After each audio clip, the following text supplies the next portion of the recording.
Hello, this is Mike, NoStressMike.com, and I'm on uh, the what do you call it? Florida Panhandle, kind of way out, and it's gonna be I'm next to their kind of workshop or storage or something, pole barn thing anyway, and Uh, we're way out. We went, golly, a long ways just to get to Walmart, and so we went there and had to get some groceries. And I'll tell you, it got down to 30 degrees last night. It was a little cool, but I've got electric. I got propane, so it a lot of blankets. So, and I slept really good.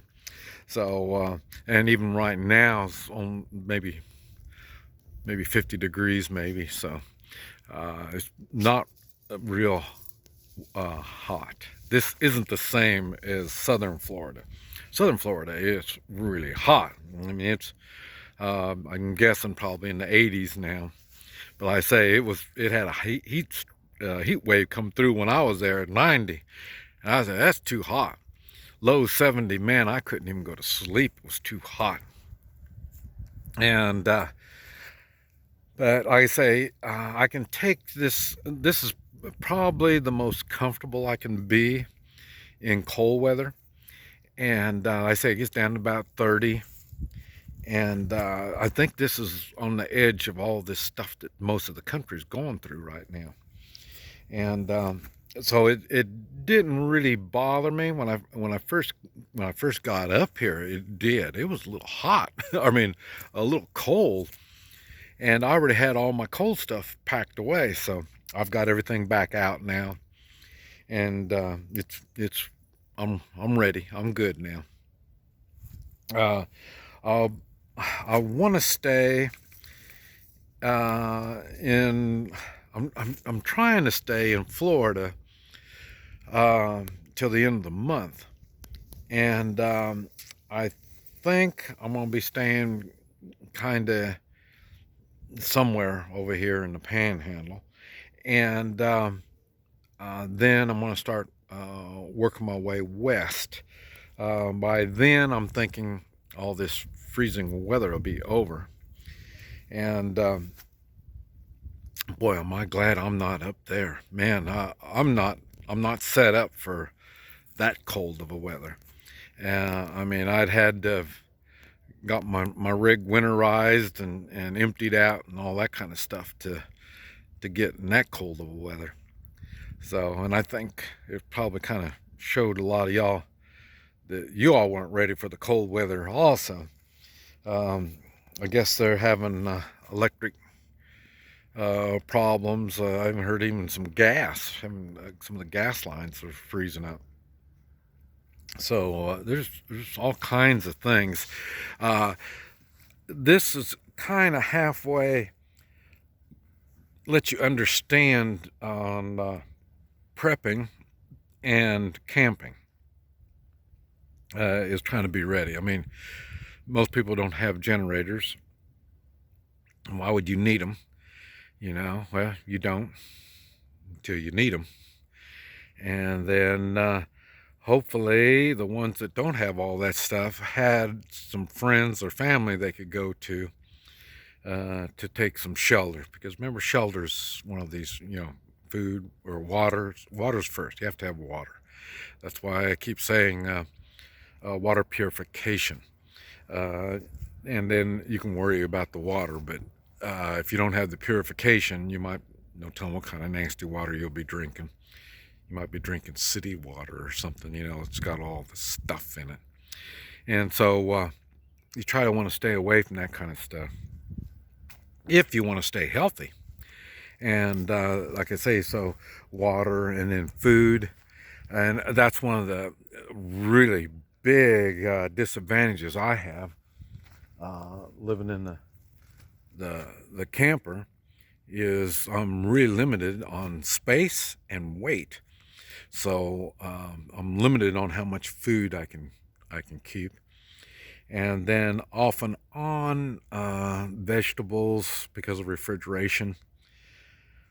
Now when it's cold like this, vegetables aren't going to be much of a problem. So but like I say, so I want to try to start heading back at the tail end of all this. And I'm real curious to some of the places that I've been wanting to go. I've talked to some people there, and it's cold, extra cold. And so, and that's stuff that I never thought it got that cold in those places. But those people never thought it got that cold either. So it was a little, it's been a little different, this thing. But that's why preparing is such a big thing, is because there's all kinds of stuff that's going to happen or that could happen.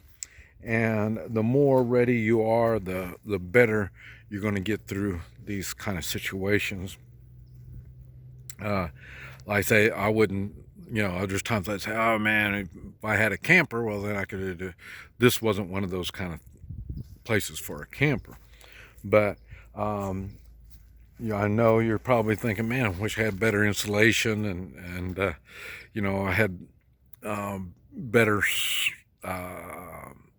ways of keeping up the services that I need. And these are all things you need to think of and prepare. And like I say, I've got plenty of propane. I've been learning, man, propane lasts me a long time. So, but I did figure out before I left. I left when it was cold weather, and I did figure out the propane doesn't last all that long when you're heating. But I did it. I kept everything nice and comfortable because I wanted to see how much propane I'd be using. Use a lot. That's why it's better to put on more clothes. That's why clothing is important. And before I came to the Panhandle here, I stopped and did laundry. And I'm still figuring out, like I say, I was working on being a volunteer fireman, so I learned a lot about fires. And artificial clothes don't do well in fires. So it stopped me from getting a lot of good stuff, good clothing. Because I don't want it sticking on me if I get in a fire. So but I'm slowly learning, and it is easier to clean, easier to dry this artificial clothes. But there's just all kinds of things you need to keep thinking on and preparing for. And a lot of times, once you get prepared, then you're okay. You don't have to worry about it no more. So hey, you're ready. But you do have to take personal responsibility. This is a good example of how government does not care for people well at the best. And like I say, now it's looking like maybe the government doesn't really want to take care of the people at all. So it makes it even more important that we take personal responsibility and take care of ourselves. This Mike, NoStressMike.com.